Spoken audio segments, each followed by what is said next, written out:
Hey, what's going on, friend? Juan Pablo here from 100% Finance. Now, today I'm going to discuss phase 3 of a 4-phase process of acquiring a cash flowing multi-unit property.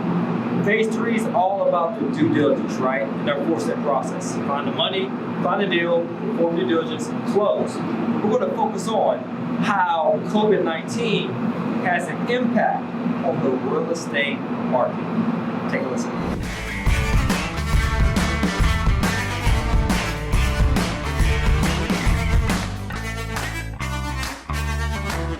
First off, I want to go over what our viewers have been sharing with me through our comments, what they've been struggling with, such as, I don't have the money, I don't have the credit, I don't know how to invest in real estate, I don't know how to invest out of state in real estate investing, I don't know how to analyze the market, I don't know how to analyze a deal, I don't know how to get partners, I don't know how to structure the financing for my deals. And so hopefully within this video, we'll be able to touch on a few of these questions as well.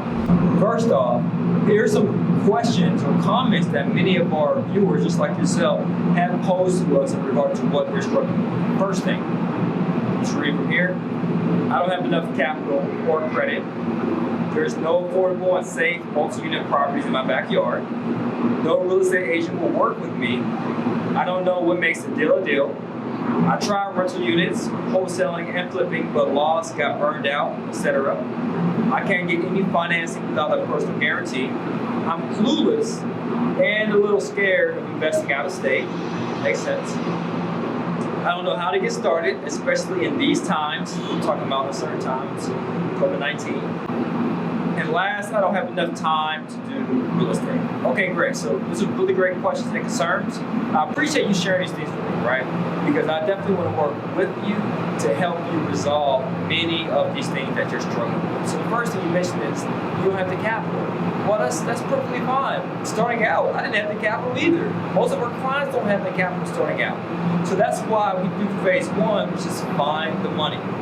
If you have a certain credit score, let's say a 680 credit score, you may be able to leverage your credit and obtain business credit in which you can use to acquire cash flowing multi-unit properties. Now leads to the next part, where someone else said they're struggling with moving forward with the PG, a personal guarantee. They can't wrap their head around that. And I get it, because you might be thinking, well, if it's business one, and real estate investing is a business one, why should I have to use my personal credit? I believe the two should be mutually exclusive, totally separate from each other. Well, yes, I agree with you 100%. I wish it was that way.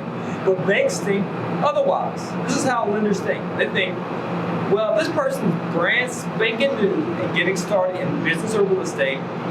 It's a huge risk for me being a lender to lend this person tens of thousands, if not hundreds of thousands of dollars towards their first business venture or real estate property. However, I'll be willing to take that risk if that person has a personal guarantee. I'll look at their credit report and their credit is somewhat decent. That's just how they think. And just think about it, right? I say this before my events. Some of you guys might have that broke cousin Larry. Always asks for money but never repays a single dime. Then he asks you for money, would you give it to him? More than likely, you might have some hesitation, some reservations. You might be apprehensive about it. But let's say broke cousin Larry says, hey, cuz, but guess what? I got a business idea now that I'm just starting for the first time. Can you lend me the money? More than likely, you still say no.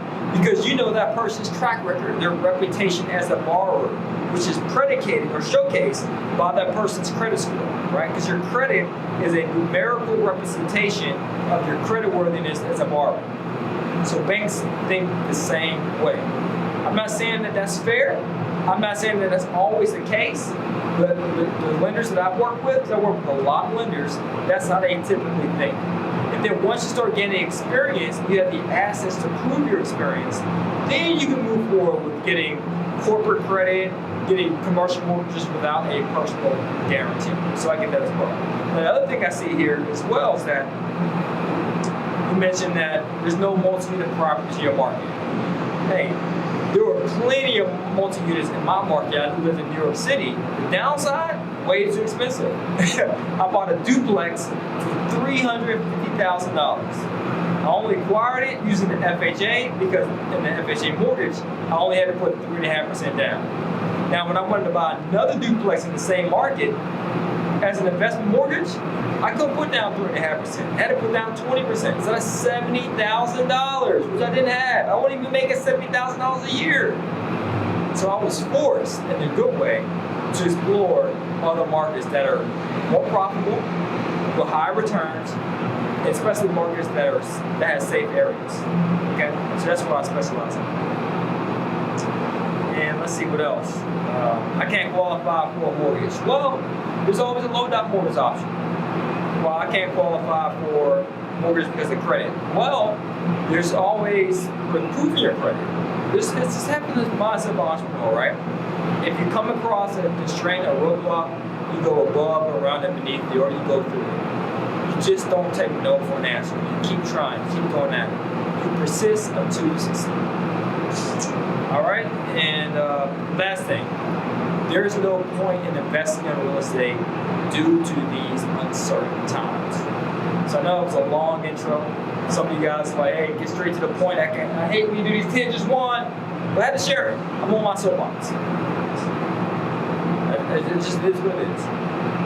But I do understand that valid constraint that you might be struggling with. Being that there's uncertainty in the market, uncertain times as a result of this pandemic, you might be curious as to whether you should move forward with investing in real estate or not. Now, I don't want to sound biased here or hyping, but I do want to share with you a few things.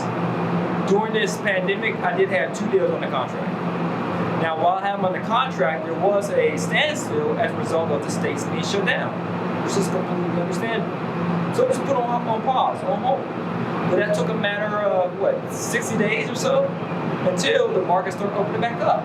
But in that meantime, do you think my real estate agents stopped showing me deals? No. They too are entrepreneurial. They too are ambitious. So they're like, all right, cool, well, how can we adapt around the situation? Of course, they use safety measures, have the mask and the gloves on and so forth. But they also say, you know what? We can do Zoom meetings to do virtual tours of the property.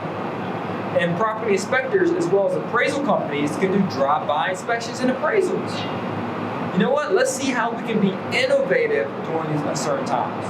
And lenders are still lending. Now, the only lenders that are not lending at the time of this recording were lenders that are hard money lenders, distressed assets. But we never invested in distressed assets. We focus on buying yield plays, properties that yield cash flow on a consistent basis. They're already fixed. They're already in pretty shape. They already have tenants in them. Why? Because it's a safer investment, especially just like myself, I had to invest out of state. So I want to make sure I invested in a safe property, a safe area with good tenants. Now, speaking of good tenants, with this model, I know you might be thinking, well, in this pandemic, a lot of people lost their jobs. The unemployment rate is high. So why would it make sense for me to invest in this uncertain time? Well, for one, in the case of buying properties, that could be a great value to you. You might be able to acquire them at a discount as a result of what's going on with certain sellers who bought their properties wrong. Meaning they bought them with tenants who were paying rent out of pocket. But with our model, we've always stuck to buying properties and leasing them with public assistance tenants, meaning Section 8, mental health patients, widowers, veterans, and so forth. Because we wanted a government or organization to pay their rent. Why?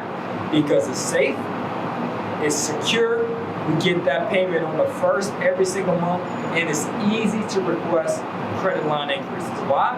Because the tenants don't care if they're not paying their rent out of pocket. The government or some agency is paying it on their behalf. That's always been our model.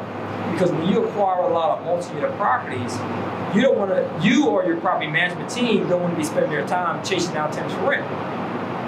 Buy them in properties, buy them in areas that are C areas. C is for cash flow, low income, low crime, Section 8 is great. And by the way, during these uncertain times, this is not similar to the recession that happened in 2007, 2008. This is not a mortgage crisis.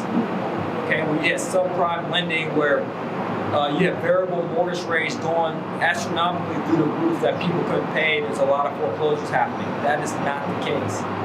This is more of a health crisis. Okay?